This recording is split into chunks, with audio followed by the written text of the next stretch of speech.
This video is the first in a series of drum etudes. The groove you just heard is a good exercise for getting into some more involved sticking patterns and some basic four-way independence and odd time signatures. To break it down, learn the kick and snare pattern with a simple alternating sticking.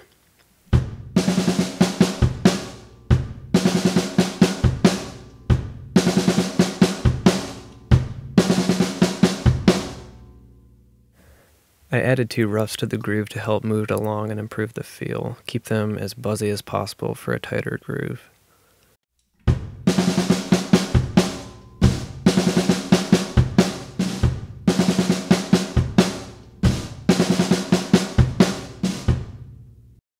Try adding a hi-hat to the basic pattern.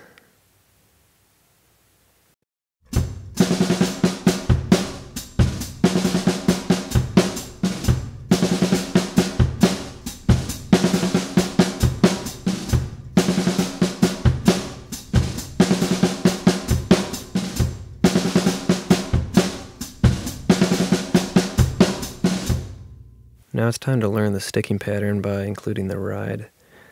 We'll remove the hi-hat for now.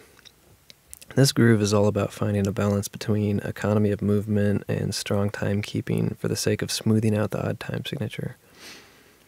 In order to find this balance, we'll need to turn the first snare pattern into a paradiddle followed by repeated left strokes in order to maintain the ride. The second snare pattern gets more complex as the ride offsets to the offbeat, which prevents us from using another paradiddle. There's different ways to approach this pattern, but I chose to begin with the right hand and then play the next 3/16 as a triple stroke on the left hand. This adds a lot of right hand movement, but it's inevitable.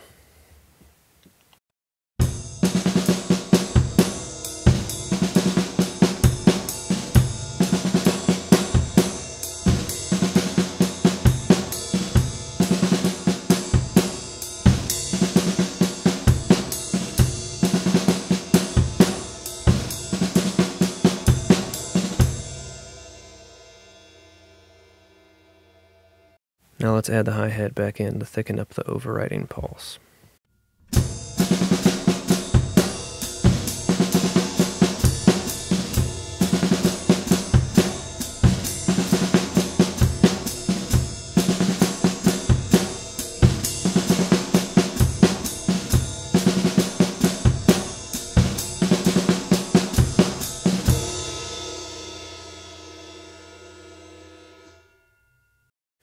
You might notice that it's difficult to play the snare and ride pattern evenly, especially when dealing with the triple stroke in the second half of the groove. I figured a more musical way to deal with this would be to add a subtle crescendo to the snare pattern. You'll notice this in the original take.